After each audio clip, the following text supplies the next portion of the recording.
really, if you're feeling kind of frisky and you want to make it weird, Taysom Hill's there too.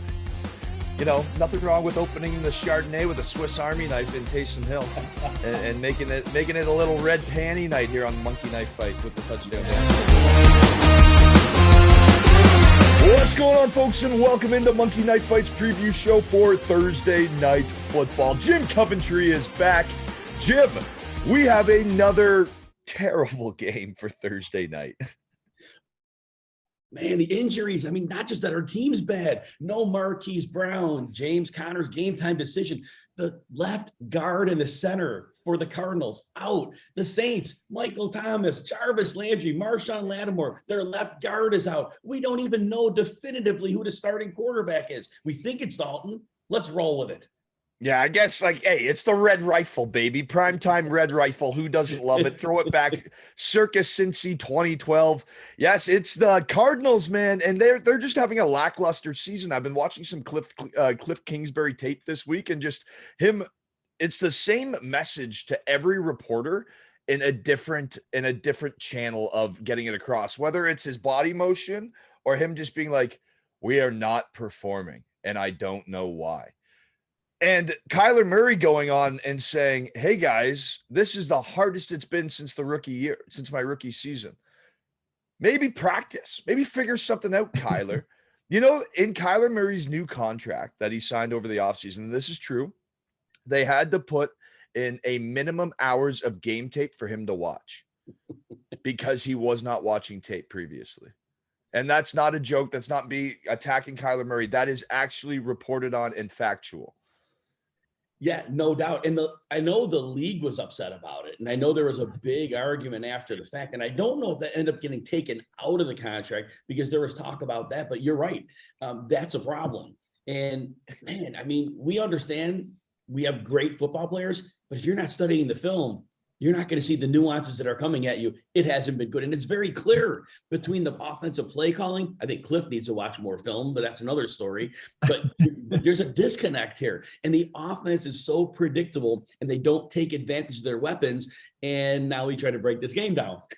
Well, I mean, one big thing, actually, a couple big things happened in Arizona land. Obviously, Robbie Anderson, he got kicked off the sideline in Carolina. Before you know it, well, basically before the game was over, he was on his way to Arizona. And you have DeAndre Hopkins back. So you just acquired a big, tall, well, maybe not a big guy in Robbie Anderson, but a very tall guy that knows how to go up and get those deep balls. Very good at the deep balls. And then you have D-Hop, who really is the best player on that offense. He is what that offense is built around, who can do it all. Is there cause for dare I say hope in Arizona? So when we look at Robbie Anderson, he ran a 4.39 coming into the league. Now that's 6 years ago, right? He's a string bean. He's 6'3", but he's not 200 pounds. And so what he does though, he's a situational deep threat, right? And he runs the great go routes. But the problem in Arizona is, think about Kyler Murray's big plays. They're when he's running around buying time and everybody's ad-libbing. I don't know that Robbie Anderson's that guy. And with the offensive line being bad and injured, they're not dropping back and throwing 9 routes. That's not happening.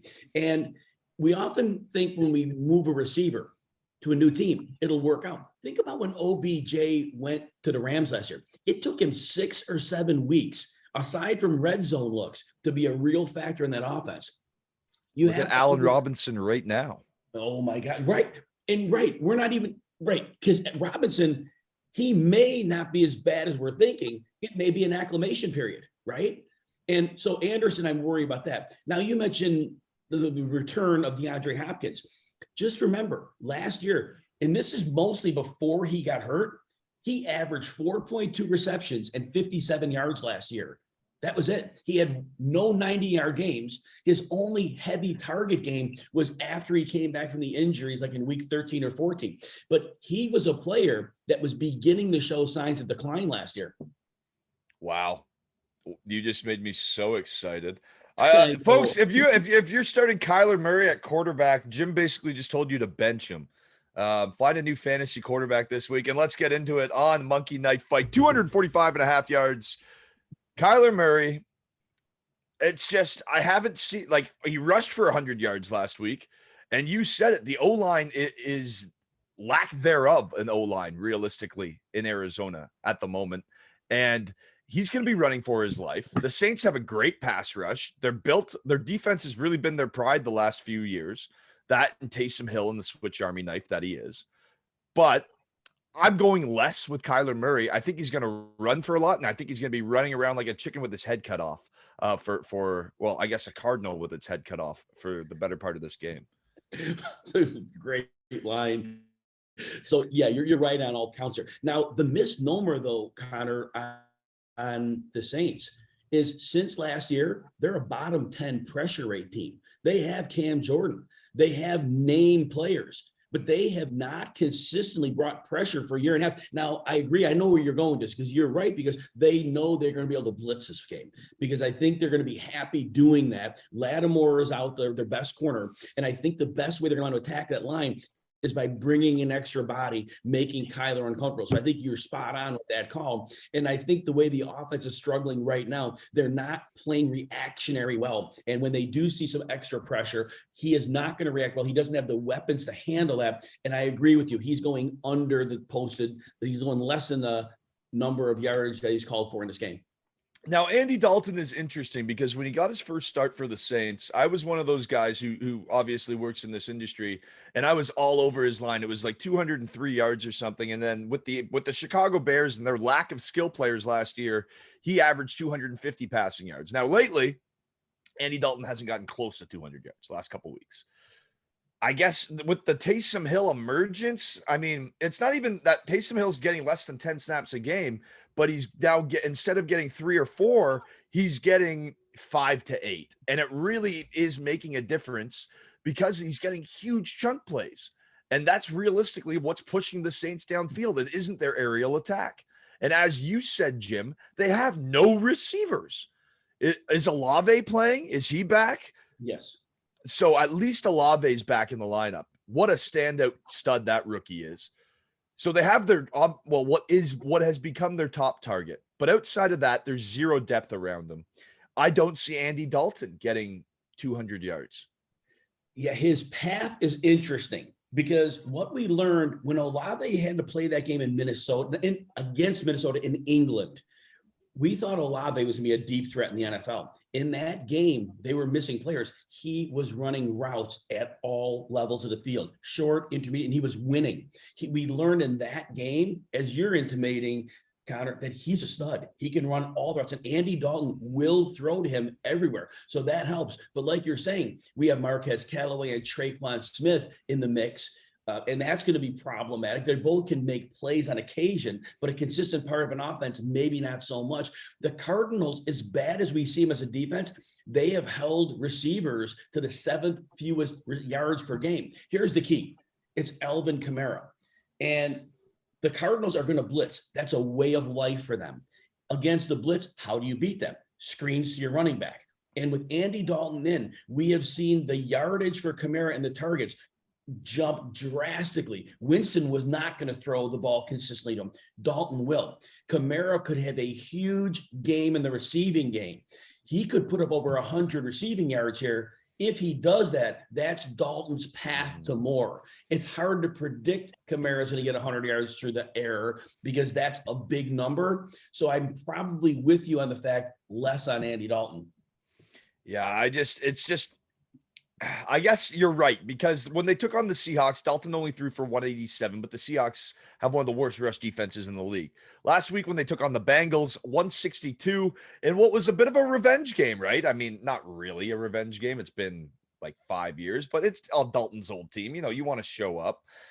Only 162 yards, and he didn't look bad necessarily. They lost the game, but the rush attack, again, was the focal point. It's just... And he had 236 against the Vikings, and the Vikings were gettable on the pass defense. Look, I'm taking the less based off current trends, based off projected game script. But that one is definitely one to be wary of. If it goes any higher or goes any lower, the more might be targeted there. Now, Jim, are you ready to hop into some skill positions? Oh yeah, 100%. Let's get after it. Yeah, well, you kind of already started with the DeAndre Hopkins, and I really like where you were going with that, averaging 57 yards per game when healthy last season. I believe you said his line on Monkey Knife Fight right now, 65.5 in his return. Is that asking too much from DeAndre in his return? So again, I think we get a lot of numbers that are a trap, right? And last week we talked about one and we uncovered that. I can't remember which one it was, but we uncovered that. I think it was maybe Cortland Sutton, maybe not. But anyway, we went through that. I think this number also is a trap because I think a lot of people realize the numbers Hopkins put up last year. But in this game, I think there's a tactical advantage with Marshawn Lattimore out. Lattimore's that big physical corner, and he's the one that would match up with Hopkins. Hopkins is going to have a physical mismatch here. Paulson Adebo is less than 100%. He's our other corner, and then whoever replaces Lattimore is going to be significantly less. And I do believe that Kyler Murray is going to force feed Hopkins the ball a bit in the hopes of jumpstarting something.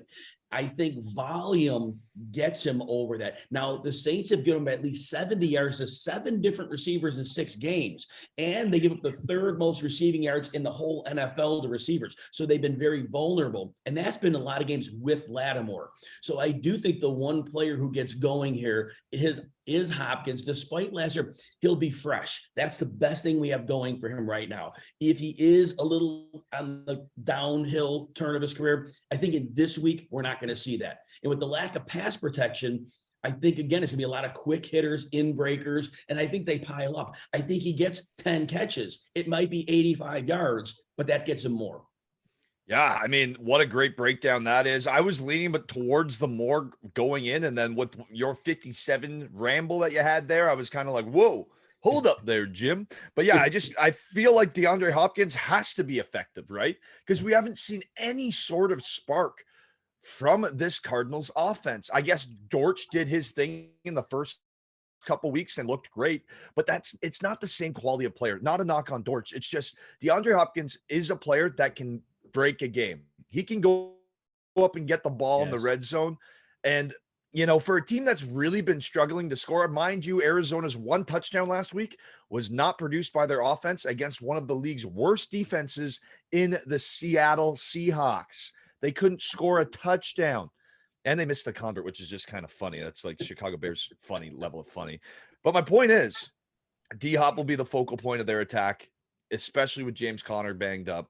I think the more here has to be the play. Now, Alvin Kamara, another one where I think the more has to be the play. He's averaged 21 carries, 21 rush attempts the last 2 weeks. And he had 99 last week and 103 the week before. You guys can do the math. Honestly, the game before that, he had 61. So he was pretty close to that wheelhouse. I got to take the more on Alvin Kamara. I feel like this is a really nice line to attack the more here. You're right, but here's the rub, Connor. Think about the passing game that you just broke down earlier. And he's had 54 touches in the last 2 games, and it's a short week. Alvin Kamara is not the most stout guy in the league. He weighs 215. I get that. But Sean Payton, when he coached, always manages touches. I don't know on a short week how you grind him between the tackles for another 22 carries. I think the screen game gets him on the edges more. It's less of the violent hits in the middle.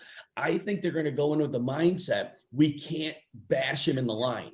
I know it's narrative, but that's a lot of touches, and a short week is critical. I think he catches 8 passes or more here. And I think his touches on the ground, I think we only see 13 carries on the ground. That might get him to about 60 yards. And I like how the way you outlined it, but I think the short week is going to influence this. He's going to do great as a receiver, but go just less on the rush yards. I'm still taking the more. I have to, especially with the question marks at quarterback right now. I think that's one of the things that's really leading my game script. As you said, coming in, we just don't know who's taking the snaps under center for the Saints. So it just, for me, it's a bit of a comfort spot for me. Now, Zach Ertz, 5.5 receptions, 6 grabs for Ertz. Now, he has kind of been their best pass catcher, natural pass catcher on this team until DeAndre Hopkins came back as of tonight. 6 receptions is a lot. It is a lot with Hopkins. It's a lot with the lack of an O-line, as we have highlighted multiple times. I got to take the less on that. Connor, and I'm with you on this. Ertz hasn't had less than 6 catches since week 1. It's been 6, 7, or 8 catches every game. So he's gone more every single game. But I'm with you here. Even though he's gone over every week, but week 1, the Saints only give up 3 receptions a game to tight ends. So they're very good in their tight end coverage. And when they had Marquise Brown, those are different targets going to him. It's more intermediate downfield. And you're pointing out, well, that the targets that DeAndre is going to see are more along the line, short and intermediate, even though Ertz is more in the middle of the field. Kyler Murray is a better quarterback to the perimeter. And that skill set is a perfect match. So I'm with you here. I think that Ertz just misses the 5.5. He's less. It's either 4 or 5 catches. But again, this is a trap number because anybody that box score hunting says, well, he beats us every week. I'm with you, not this week. Well, let me just counter something to that though, because I'm with you on the less, but you have mentioned the screen, and Cliff Kingsbury is known for the tight end screen. So that could be 2 automatic catches right there. But I feel like those are really the only targets that Zach Ertz is going to get. But do you see him getting involved in the screen game at all, especially in Cliff Kingsbury's offense, where we've actually, I am assuming he is based off watching game tape on the Cardinals. We've seen it almost one every week. So you're right. He's going to get a baseline of catches. Rondale Moore has really became a part of that offense in the 3 weeks he's back. And obviously Ertz at this point is a catch and fall guy, whereas Rondale Moore getting the ball in his hands adds a level of explosiveness to it. And without Marquise Brown, they don't have much explosiveness. They're going to need that.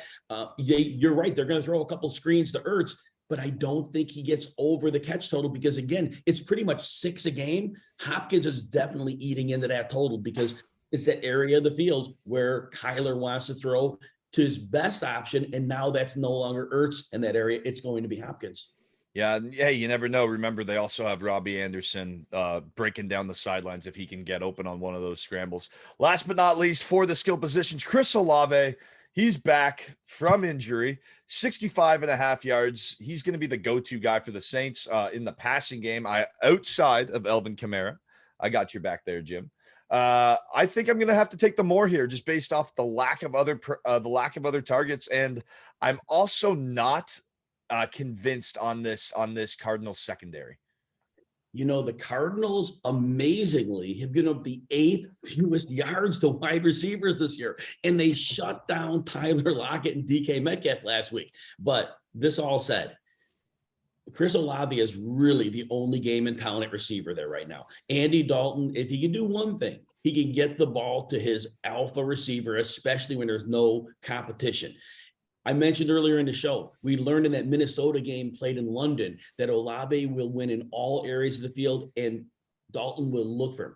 65 yards, that's an easy one. He should go over 80 here, so we're going more on this one. All right, it is time, folks. Yeah, I'm with you. I'm definitely with you on the more if that wasn't obvious. But it is time. It is time for the dreaded touchdown dance, the cursed touchdown dance. So we've been doing a little bit of math. I think we have 2 touchdowns in our last 2 weeks combined. We're looking for 3 on Monkey Knife Fight here, folks. 3 touchdowns. That's what we need. Going once, going twice, sold. You never know. You never know. Yeah, I mean, you could have one guy that scores 4. Like Kelsey did on Monday Night Football a few weeks ago. The best option here, the best playmaker on the field that I think could get 4 is Alvin Kamara. I think Alvin Kamara is going to be the number one. Yeah, he's just going to be the number 1 guy to score in this game. And why don't we mix in a little D-Hop on D-Hop's homecoming? Gotta love that. And then what do you think, Jim? Last but not least, Chris Olave. Yeah, throwing him in, the playmaker for the Saints.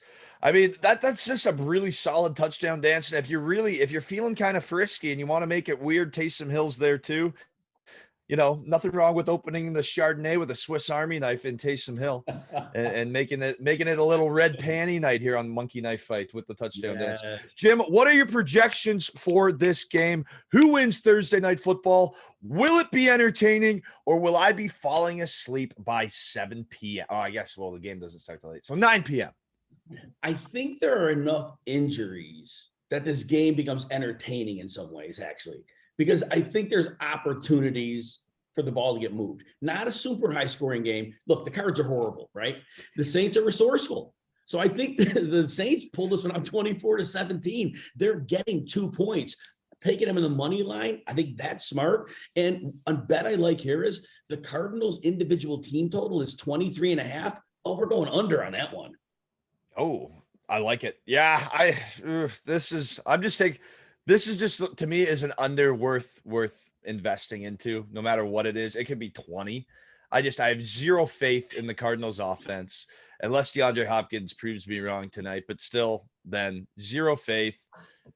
Is Andy Dalton starting? Is he not starting? I actually think he's probably better than Jameis Winston from what I've seen this season. So it's probably better if he is for the Saints, in my opinion. I think the under is the only really safe play. Now, Jim, one last question for you. Yes. On Thursday Night Football, what are you most excited for this game? Because the last few weeks, I know you just kind of broke down the injuries could open things up, but the last few weeks we've kind of had some snoozers. Is there a player or someone that the people at home should watch to keep this game interesting for them? I think Juwan Johnson will be fun to watch.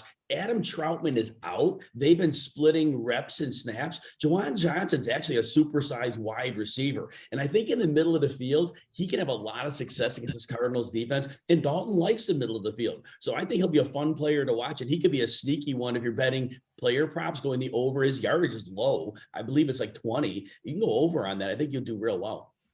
There you go, folks. Hey, maybe find it on Monkey Knife Fight. There could be a line there too. If there's a prop, look for the more there. That's why we got to ask Jim that question. The guy is just a fantasy guru out here. Now, Jim, let the people know where they can find all your great content. You can find me at Jim Coventry NFL on Twitter. I do a lot of threads now, giving a lot of detailed player analysis on RotoWire, YouTube, do 5 videos a week. And on SiriusXM, you can catch me Saturday, 1 to 3 Eastern on the Fantasy Sports Channel, Sundays from 9 to 10.